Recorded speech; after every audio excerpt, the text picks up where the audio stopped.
저는 이제 환율의 뉴노멀이라는 게 이제는 좀 가능해지고 있는 거 아닌가라는 생각은 좀 들어요. 예전에는 환율이 오르면 우리나라 경제가 되게 위험하다 이런 얘기가 되게 많았어요. 근데 지금은 환율이 오르더라도 그 오르는 원인이 좀 다른 것 같아요. 과거에는 외국인들이 우리나라에서 도망가면서 환율이 뛰었거든요. 근데 지금은 우리나라 사람들의 해외 투자가 늘면서 환율이 뛴 면이 보다 강해요.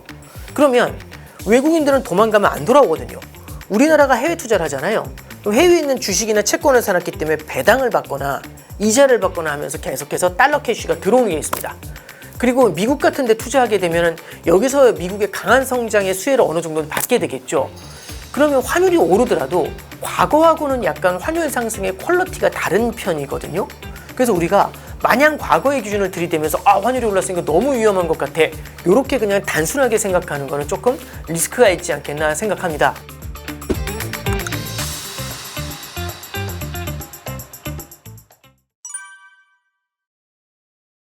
전쟁의 영향이 되게 컸거든요. 전쟁 이전에 원달러 환율이 2월 26일 날인가요? 원달러 환율이 1,450원 밑에 있었어요. 그러니까 연초에 1,500원 가까이 올랐다가 이게 1,450원 밑으로 내려오면서 환율이 안정 흐름을 보이고 있었는데 딱 전쟁이 터지면서 환율이 다시 뛰어 올라갔거든요. 전쟁이라는 악재가 환율을 밀어올린 요인이 있죠. 그래서 전쟁이 휴전 양상을 보이고 끝날 것 같다라고 하면 환율이 다시는 좀 내려오게 될 것 같아요. 근데 만약에 전쟁이 장기화된다면, 이건 누구도 예측할 수 없겠지만 전쟁이 장기화된다면 환율이 지금보다 더 높아질 가능성 당연히 열어놓을 수는 있습니다. 그래서 전쟁에 대한 디펜던시가 너무 높기 때문에 이걸 환율을 갖다 단기 환율을 우리가 전쟁이 어떻게 될 것 같다 이걸 예측하면서 움직인다는 건 좀 넌센스인 것 같아요. 근데 만약에 전쟁이 안정 양상을 보인다라면은 환율이 상단보다는 오히려 하방 압력이 좀 더 높아지지 않을까, 그렇게는 생각을 하고 있어요. 이게 일단 첫 번째고요. 그 다음에 두 번째는 이 환율이 이제 구조적으로 높은 수준을 유지할 수 있는가라고 생각을 하면은 저는 이제 환율의 뉴노멀이라는 게 이제는 좀 가능해지고 있는 거 아닌가라는 생각은 좀 들어요. 과거에 비해서 우리나라의 해외 투자도 굉장히 많이 늘어난 편이죠. 그리고 미국의 경제 성장 모멘텀이 과거보다 높아진 건 맞는 것 같아요. 왜냐하면 테크 관련된, 그러니까 결국 AI 기술 관련된 힘도 그 미국에 쏠려 있는 게 있고, 두 번째는 지금 에너지가 부족하잖아요. 에너지가 지금 미국산 에너지에 대한 수요가 많이 늘어나고 있어요. 그러면 미국의 성장을 키울 수 있는 동력이 더 생겨나게 되는 거죠. 그럼 이 두 가지가 결합했었을 때는 결국에는 달러가 조금이나마 더 강세를 보일 수 있는 여건 확보가 되는 것 같아요. 그래서 장기적으로 과거 레벨의 환율로 돌아가는 것들보다는 과거보다 높은 환율 레벨이 장기간 이어지는 그런 형태가 되지 않을까라는 생각을 하고 있습니다. 달러가 강세입니다, 달러가 약세입니다 라고 되게 우리는 쉽게 쓰잖아요. 그 달러가 어떤 통화 대비 강세인지 약세인지를 봐야 되거든요. 작년이 그랬어요. 달러가 유로 대비로는 약세라서 달러 인덱스는 내려왔는데 원화 대비인 강세라서 원달러 환율이 높아졌거든요. 그러니까 유로와 같은 선진국 통화가 너무 셌고 그 밑에 미국이 있었고 미국 달러화가 그 달러화보다 원화가 약했던 거죠. 그래서 달러를 제외하면 유로 대비 원화를 보면 유로화가 뭐 1,800원 가까이 오르고 난리도 아니었어요. 그러니까 원화가 그만큼 약했었다는 거죠. 그래서 우리가 환율을 볼 때 달러가 약세입니다, 강세입니다라고 할 때 항상 물어보셔야 되는 게 어떤 통화 대비라는 질문을 해주시는 게 되게 중요한 것 같아요. 만약에 원화가 글로벌리 가장 약한 흐름을 장기간 이어갈 수 있다면 우리는 해외 투자의 비중을 높여놓는 게 맞겠죠. 왜냐하면 환차 이익이라는 게 발생할 수가 있으니까요. 그래서 우리가 이제 첫 번째 보실 거는 환율이라는 걸 바라볼 때 기준점이 어디냐를 바라보는 게 제일 중요한 것 같아요. 그리고 두 번째는 그럼 우리가 이 환율이라는 걸 바라볼 때 과거 대비 어떤 면을 좀 지켜봐야 되느냐, 이제 이게 들어오는데, 예전에는 환율이 오르면 우리나라 경제가 되게 위험하다 이런 얘기가 되게 많았어요. 근데 지금은 환율이 오르더라도 그 오르는 원인이 좀 다른 것 같아요. 과거에는 외국인들이 우리나라에서 도망가면서 환율이 뛰었거든요. 근데 지금은 우리나라 사람들의 해외 투자가 늘면서 환율이 뛴 면이 보다 강해요. 그러면 외국인들은 도망가면 안 돌아오거든요. 우리나라가 해외 투자를 하잖아요. 해외에 있는 주식이나 채권을 사놨기 때문에 배당을 받거나 이자를 받거나 하면서 계속해서 달러 캐시가 들어오는 게 있습니다. 그리고 미국 같은 데 투자하게 되면 여기서 미국의 강한 성장의 수혜를 어느 정도는 받게 되겠죠. 그러면 환율이 오르더라도 과거하고는 약간 환율 상승의 퀄리티가 다른 편이거든요. 그래서 우리가 마냥 과거의 기준을 들이대면서 환율이 올랐으니까 너무 위험한 것 같아, 이렇게 그냥 단순하게 생각하는 거는 조금 리스크가 있지 않겠나 생각합니다. 그래서 환율을 바라보는 시각도 과거하고는 좀 달라졌다, 이 점을 기억해야 될 것 같습니다. 달러의 패권이 손상이 가고 약해질 수 있다, 동의합니다. 가능한 얘기라고 봐요. 근데 달러 패권이 붕괴된다, 그럼 무언가가 그 달러 패권을 대체할 수 있는 무언가 통화가 있어야 돼요. 근데 현재로서는 그런 통화를 찾을 수가 없거든요. 왜 그러냐면 일단 대안이 안 나올 수밖에 없는 게, 전 세계의 기축통화가 되려면 이 기축통화는 전 세계에서 쓰여야 돼요. 전 세계로 달러라든지 그 돈이 빠져나가려면 거대한 무역 적자를 겪어야 되거든요. 무역 적자를 통해서 해외에 달러가 많이 풀려 있어야 모두가 달러를 쓰니까 기축통화가 돼요. 근데 전 세계에서 지금 무역 적자를 크게 확대하면서까지 소비를 키울 수 있는 나라가 있느냐? 참고로 우리가 많이 얘기하고 있는 중국은 어마어마한 무역 흑자를 내고 있어요. 그럼 위안화가 해외로 나가는 것보다는 달러가 중국으로 들어오는 거잖아요. 그럼 해외에 위안화가 없는데 위안화가 널리 쓰일 수 있을까요? 그게 불가능해요. 그렇죠? 그래서 지금 딱히 대안을 찾기가 어렵습니다. 그래서 달러화가 지금보다 약해지면서 달러 패권이 조금 흔들릴 수 있어요 라는 건 뭐 파서블한 얘기라고 생각해요. 근데 마땅한 대안을 찾지 못한다는 거는 우리가 달러의 패권을 대체할 무언가 없기 때문에, 무언가 대안이 없는 상태에서 어떻게 그 통화가 무너지겠습니까? 그래서 아마 꽤 시간이 많이 걸리지 않겠나, 그런 시나리오가 되려면 그렇게 생각을 하고 있습니다.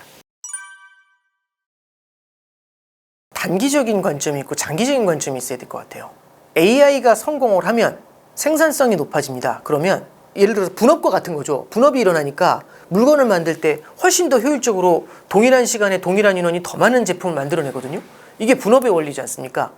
AI도 마찬가지로 분업처럼 무언가 생산을 할 때 큰 도움을 줄 것 같아요. 그러면 한 명이 들어가서 만들 수 있는 게 훨씬 더 많아지거든요. 요즘 보면 1인 사업체 같은 데서 PPT 만드는 거 보면 옛날에 몇 명씩 사람이 있어야 됐지만 지금 그냥 확 만들어버리잖아요. 이거 우리가 주목해서 좀 보실 필요가 있는 것 같아요. 그럼 이제 드리고 싶은 말씀은 이런 거죠. AI라는 게 생산성을 높이게 되면서 적은 비용으로 보다 많은 산출물을 만들게 되니까 하나하나의 제품을 만들 때 원가가 내려가면서 물가를 안정시키는 요인이 있다. 오케이입니다. 그래서 장기적으로 AI가 물가를 안정시키게 되고 강한 성장을 추동할 겁니다 라는 데 동의합니다. 근데 장기적인 관점이죠. 단기적인 관점은 거기까지 갈 때까지 시간이 되게 많이 필요할 것 같아요. 예를 들어서 AI가 활성화되기 위해서는 데이터 센터가 그렇게 많아야 된다잖아요. 그럼 캐펙스 투자가 늘어나게 되고, 캐펙스라는 건 결국에는 설비 투자를 늘려야 되지 않습니까? 그럼 데이터 센터를 만들 때 반도체도 필요하고요. 그 다음에 공사를 해야 되니까 원자재도 많이 들어가겠죠. 그럼 단기에 이런 것들을 막 짓다 보면은 경쟁적으로 반도체 가격이 오르는 취플레이션이 생기죠. 그 다음에 원자재를 땡겨올 때 원자재 가격이 뛰는 문제가 생기게 되죠. 이런 것들이 병합이 됐었을 때는 어떤 문제를 만들게 될까요? 당연히 단기적으로는 앞에서는 인플레이션을 만들게 될 겁니다. 그래서 AI가 장기적으로는 인플레이션을 안정시키는 데 큰 역할을 한다, 동의. 근데 거기까지 가는 길에서는 어떻게 보면은 인플레이션을 안정시키기 위해서 역설적으로 인플레이션이 나타나는 그런 형태를 좀 겪게 되지 않을까 조심스럽게 생각하고 있습니다. 저는 뭐든지 긴 호흡을 봐야 된다고 봐요, 이제. 왜냐하면 우리가 이제 이런 거잖아요. 좋은 거는 단기에 너무 많이 올랐죠. 안 좋은 거는 굉장히 절어 있지만 호재가 별로 안 보여서 성장성이 낮을 것 같아서 오르기가 힘들 것 같죠. 이게 이제 우리가 일반적으로 생각하는 거거든요. 그래서 K자 양극화가 벌어졌을 때 투자자들이 고민해요. 왜냐하면 좋아 보이는 건 너무 올라 있고 안 좋아 보이는 건 계속 안 좋을 것 같잖아요. 저렴하긴 해도. 그럼 이거 어떡하지? 이런 고민에 많이 빠져요. 저는 첫 번째는 시기열을 길게 보셔야 된다고 봐요. 그 얘기인즉슨 뭐냐면 양극화가 너무 많이 벌어지면 이 양극화를 좁히려는 무언가 대응이 나타나요. 역사적으로도 그렇거든요. 그런 과정에서는 K자 하단에 반란이 일어날 때도 있어요. 드문 케이스긴 하지만. 그럼 우리가 K자의 하단을 바라보면 긴 호흡에서 바라봐야 되겠죠. 근데 이게 격차를 좁히기도 하지만 장기적으로 보면 어떨까요? 그냥 이렇게 직관적으로 생각해 보시죠. 자본주의 사회가 꽤 오랜 역사를 갖고 있잖아요. 양극화는 계속 좁혀져 왔나요? 벌어져 왔나요? 계속 격차가 조금씩 순간순간으로 좁혀지는 것처럼 보이지만 장기적으로는 양극화가 벌어지지 않았나요? 그럼 우리가 양극화가 장기적으로 확대된다는 관점을 딱 가져갈 때는 투자를 할 때 뭘로 투자를 해야 될까요? 장기적으로 보면 K자의 양극화의 상단에 장기적인 관점에서 긴 호흡에서 투자를 늘려야 되지 않을까요? 그래서 우리가 양극화의 시대에는요, 긴 호흡에서 양극화의 상단, K자의 상단에 있는 자산을 조금 더 비중을 높여가야 된다라는 전략, 이렇게 말씀드리고요. 단기적인 수익을 위해서 한꺼번에 몰려가는 것들 있죠. 이럴 때는 높은 변동성을 보일 수 있습니다. 그래서 이럴 때일수록 보다 긴 호흡에서 바라보시는 관점, 이걸 좀 추천해 드립니다. 분산 투자를 할 때 많은 분들이 그 얘기를 해요. 막 나눠놨는데 얘는 오르는데 얘는 안 오르잖아요. 이걸 물어보시는 거거든요. 이게 어떻게 이렇게 나눕니까? 근데 다 오르는 걸 하려고 분산 투자하는 게 아니고요. 누가 오를지 모르니까 분산 투자를 하는 거거든요. 그러니까 어떤 장에서는 금이 제일 셀 때가 있고, 또 어떤 장에서는 주식이 제일 좋을 때 있고, 또 어떤 장에서는 채권이 가장 좋을 때가 있어요. 그래서 이걸 고르게 분산하자라는 거고, 지금 장에서는 어떤 게 더 좋다라고 할 때 그 자산의 비중을 조금 더 높게 가져가면 좋을 것 같아요. 금이라는 것도 마찬가지로 긴 호흡에서 바라보셔야 돼요. 금도요, 쉴 때는 꽤 오래 쉽니다. 그래서 되게 지루해 보일 때가 있고요. 어떤 때는 그런 분도 봤어요. 금이 너무 안 오르니까 이게 뭐냐고, 황금색 돌덩이 아니냐고. 그렇게 되거든요. 그러니까 올라갈 땐 금이지만 별로 안 오르잖아요, 한참. 그럼 황금색 돌덩이라는 말이 나와요. 저는 그래서 금이 최근에 되게 많이 올랐다가 한 10에서 20% 조정받은 다음에 지금 옆으로 이렇게 계속 평평하게 기고 있거든요.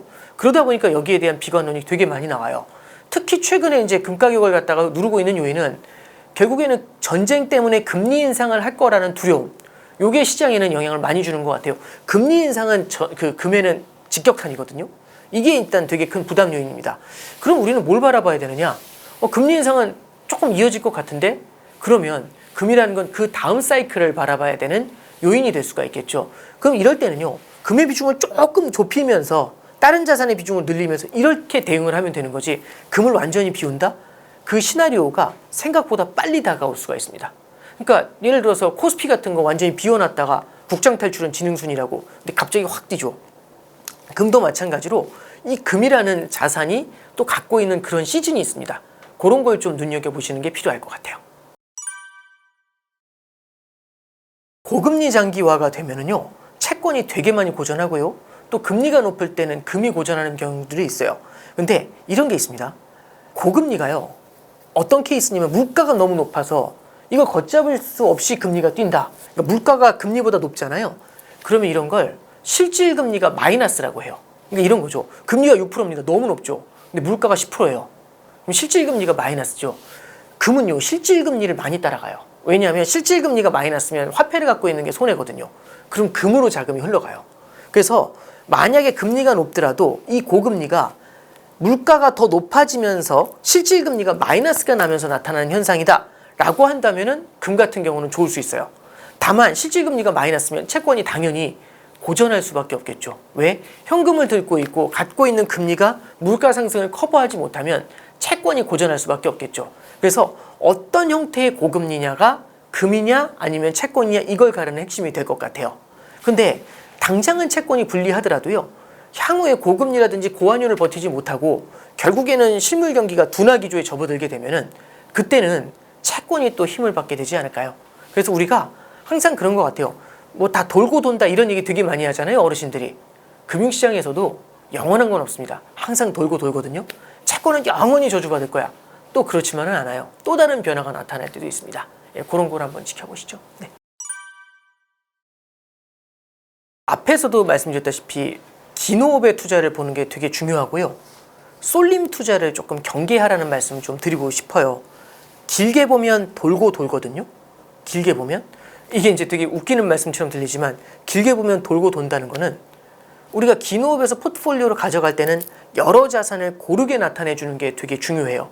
다만 그렇게 하면 너무 지루하지 않겠냐. 그래서 지금 조금 더 좋을 것 같은 자산의 웨이트를 높여놓고 이 웨이트를 언제든지 좀 조절할 수 있는 전략을 쓰는 게 되게 중요한데, 문제는 눈앞에 있는 게 너무 좋다 보니까 다른 포트폴리오에 있는 걸 지우면서 이쪽으로 확 쏠리게 되거든요. 이렇게 됐었을 때 이게 만약에 강한 변곡점을 만나게 되죠. 그러면 이런 게 이제 물리는 케이스죠. 그래서 저는 그냥 무엇이 되게 좋아 보인다고 해서 너무 본능적으로 확 쏠리는 것들 있죠.